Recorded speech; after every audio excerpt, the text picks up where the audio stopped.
बिस्मिल्लाहिर्रहमानिर्रहीम। Pivot table की बड़ी ज़बरदस्त और यूज़फुल ट्रिक्स जो है वो मैं इसमें बताने जा रहा हूँ। तो आपके लाइक्स भी उसी हिसाब से आने चाहिए जो फर्स्ट के चैनल को सब्सक्राइब भी कर लें। ठीक है जी, अब यहाँ पर हम डाटा को ऑन कर रहे हैं। यहाँ पर हमें रिपोर्ट इस तरह से चेक करनी है कौन से पर्सन का कौन से मंथ में मिसिंग है रिकॉर्ड। अब वो फीस रिसीव है, इंस्टॉलमेंट पे करते हैं या मंथली जो भी हमारी पेमेंट वगैरह होती है वो रिसीविंग होती है हमारी। ठीक है जी, तो इसका जो शेड्यूल होता है वो हमने कस्टमर्स के नाम के साथ, स्टूडेंट्स की मैंने एग्जांपल रखी हुई है। इसमें मैं उनकी पेमेंट रिसीव के साथ उनका मंथ और उनका अमाउंट लिख रहा हूँ। अब ये पूरा हमारे पास दिसंबर तक का रिकॉर्ड है।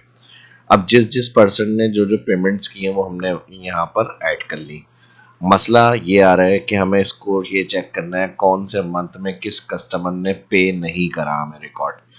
अब देखें, ये मैच डाटा भी कहला सकता है। ठीक है जी, मैच भी कह सकते हैं इसको कि जो मैच हो वो सो रिकॉर्ड आया, जो अनमैच है यानी जिस मंथ पे उन्होंने नहीं पे करा है वो रिकॉर्ड हमें यहाँ पे चेक करना है। तो ये किस तरह से होगा इजी तरीके से, ये मैं आज की इस वीडियो के अंदर बताऊंगा। ठीक है जी, तो अब आपको समझ में आएगी है। तो अभी तक लाइक नहीं किया तो वीडियो को लाइक करें और ध्यान से देखें। अब इसके अंदर जो ऑप्शन मैं बताने जा रहा हूँ काफ़ी यूज़फुल और हेल्पफुल रहेंगे आपके लिए, अगर आपका मंथली पेमेंट्स वगैरह का रिकॉर्ड्स मेंटेन करने का काम है और इस तरह से आपके पास कोई डाटा चेक करने के लिए आ जाता है कि भाई जो जो मंथ में नहीं है वो डाटा हमें चाहिए। तो इसको हम पिवोट टेबल से आसानी से कैसे करेंगे ये अब हम देखेंगे इसके अंदर। ठीक है जी, तो यहाँ पर मैं पिवोट टेबल के लिए इंसर्ट मेन्यू में पिवोट टेबल ऑप्शन में जाएंगे। अब ये यहाँ पे रेंज डिफ़ॉल्ट सिलेक्ट कर रहा है, टेबल रेंज, और न्यू वर्कशीट या एक्सिस्टिंग, तो मैं इसी वर्कशीट पे बना रहा हूँ। एक्सिस्टिंग वर्कशीट कहाँ बनाना है, इधर से बनाना है। ओके कर दिया। जैसे ही ओके करेंगे तो पिवोट टेबल फील्ड के जो ऑप्शन है वो यहाँ पर आ जाएंगे। अगर ये मेन्यू नहीं आ रहा हो तो यहाँ फील्ड लिस्ट का ऑप्शन होगा, इस पर क्लिक कर लीजिएगा और जब पिवोट टेबल बनेगा तो पिवोट टेबल एनालाइज और डिज़ाइन मेन्यू आ जाएंगे। इसमें से स्टूडेंट्स के जो नेम है और आपका जो भी डाटा होगा कस्टमर्स का या जो भी कॉलम है नेम का वो आप रखेंगे ड्रॉ में। अब ये देखें यहाँ पे डाटा आ गया हमारे पास। अब ये डाटा आ गया हमारे पास ऑल यूनिक कस्टमर्स के यानी स्टूडेंट्स के जो नाम है वो, क्योंकि इसके अंदर हमारे पास रिपीट हुए हैं, हमने बस डाटा एंट्री का काम किया हुआ है यहाँ पे। नेक्स्ट हमारे पास मंथ आ गए, ये भी हमने रॉ में ऐड कर दिए। अब ये एक साथ सिंगल कॉलम के अंदर शो हो रहे हैं तो इसको हमें अलग कॉलम में शो करना है नाम के अलावा इधर। तो इसके लिए डिज़ाइन मेन्यू में जाएंगे, यहाँ पर होता है हमारे पास रिपोर्ट लेआउट, यहाँ पर शो इन टेबुलर फॉर्म। देखें इस तरह से आ गया ऑल मंथ। अब रिकॉर्ड ऑल मंथ का तो आ गया, लेकिन ये वो मंथ दे रहा है जो इन्होंने पेमेंट्स करी हैं हमें। ठीक है जी, अब अगर मैं रिसीविंग को यहाँ पे ड्रैग कर देता हूँ वैल्यू में तो ये देखें ये सिर्फ उन मंथ के रिकॉर्ड्स शो कर रहा है जो पेमेंट्स इन्होंने हर मंथ में पे करी है। अगर इसके अलावा हमें कहा जा रहा है कि भैया वो मंथ बताएं जिसमें इनकी पेमेंट्स रिसीव नहीं हुई है ऑल कस्टमर्स की, क्योंकि इस तरह से अगर हम चेक करें तो हमारे लिए बहुत मुश्किल हो जाएगा। जैसे इन्होंने सितंबर में पे करी है, इन्होंने दिसंबर में पे करी, अगस्त में पे करी, इन्होंने दिसंबर में पे नहीं करी। तो इस तरह से चेक करने के लिए कि भाई पे वाले मंथ के साथ जो अनपे वाले मंथ है वो भी हमारे सामने आने चाहिए इसके अंदर। राइट क्लिक, ठीक है जी, यहाँ पर मंथ में आके, ठीक है जी, मंथ वाले कॉलम में आके राइट क्लिक, यहाँ पर आपको फील्ड सेटिंग ऑप्शन मिलेगा, इसके अंदर जाएंगे लेआउट एंड प्रिंट में और यहाँ पर मिलेगा आपको show item with no data, इसको क्लिक करेंगे ओके। जैसे ही क्लिक करके ओके करेंगे ऑल मंथ के जो जैन से लेकर दिसंबर तक का रिकॉर्ड है, हर कस्टमर्स का कौन से मंथ का रिकॉर्ड मिसिंग है हमारे पास, जिस मंथ में उनकी पेमेंट रिसीव नहीं हुई है वो हमारे सामने यहाँ पर ऐड हो गए।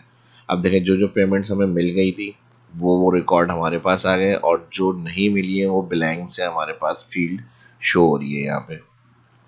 तो इस तरह इजीली एनालाइज कर सकते हैं पिवोट टेबल की ट्रिक जो मैंने बताई है। इससे जो अनपैड रिकॉर्ड्स होंगे मंथ्स के वो आप किस तरह से चेक कर सकते हैं, जो अनमैच कहा जा सकता है। ठीक है जी, जो मैच था वो तो हमारे सामने आ गया, लेकिन जिस मंथ में उनका रिकॉर्ड पे नहीं था वो हमने इस तरह से फॉलो करके पिवोट टेबल्स के जो ऑप्शन मैंने बताए इस तरह से आप करके उसको अलग कर सकते हैं, चेक कर सकते हैं रिकॉर्ड के अंदर।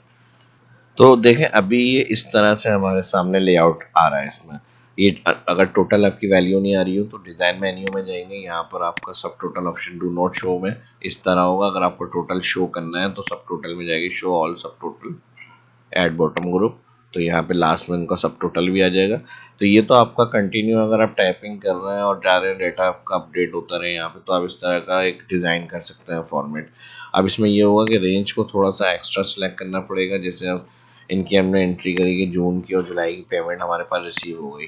अभी अगर हम चेक करें तो लास्ट एंट्री हमारी कहाँ तक आ रही है, ये ताहिर की आ रही है 62 रॉ नंबर के अंदर। तो अगर हम यहाँ पर पिवोट में क्लिक करें, टेबल एनालाइज में चेंज डेटा सोर्स, तो यहाँ 62 तक की रेफरेंस आ रही है। इसको मैं बढ़ा रहा हूँ, यहाँ पे 100 तक कर रहा हूँ। इसका फ़ायदा ये होगा, एक्स्ट्रा रेंज डिफाइन हो गई, एक ब्लैंक की फील्ड ऐड होगी, उसका कोई इशू नहीं है, बाद में भी हम हटा सकते हैं। इसके अंदर अब जो मजीद डेटा एंट्री होती रहेगी, जो जो कस्टमर्स के रिकॉर्ड मिसिंग है उनसे जब पेमेंट रिसीव हो तो ऑटोमेटिक इसमें अपडेट होता रहे।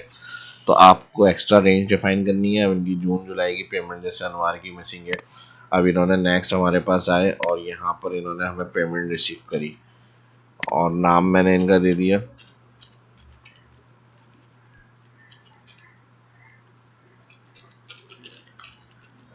ठीक है जी, जून, और ये आ गई जुलाई। ठीक है जी, सिर्फ आपने डेटा एंट्री करी। अब हम फर्स्ट पे चलते हैं दोबारा, कंट्रोल अब देखें यहाँ पे अभी अपडेट नहीं है, राइट क्लिक करेंगे रिफ्रेश, तो यहाँ पे ऑटोमेटिक अपडेट हो जाएगा। अच्छा, उसका नाम मैंने चेंज नहीं करा शायद, यहाँ से अनवार, दोनों को अनवार कर दिया मैंने। और यहाँ से अब हम चेक कर लेते हैं इस रिकॉर्ड को, रिफ्रेश, देखें जैसे जैसे यानी अपडेट करते रहेंगे डेटा एंट्री का, वो रिकॉर्ड ऐड होता रहेगा आपके हर कस्टमर्स के नाम के साथ। अब जैसे इसमें मिसाल के तौर पे इनका कामरान का रिकॉर्ड है, मई और जून की पेमेंट मिसिंग है इनकी, तो यहाँ पर हम आए और यहाँ पर कामरान की हमने एंट्री करी।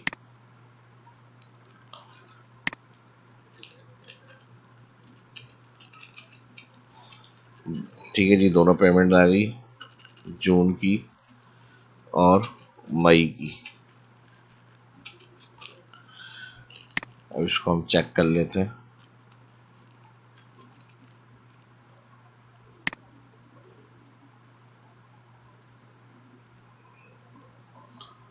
मई और जून की पेमेंट, रिफ्रेश, ये देखें ऐड हो गया यहाँ पे।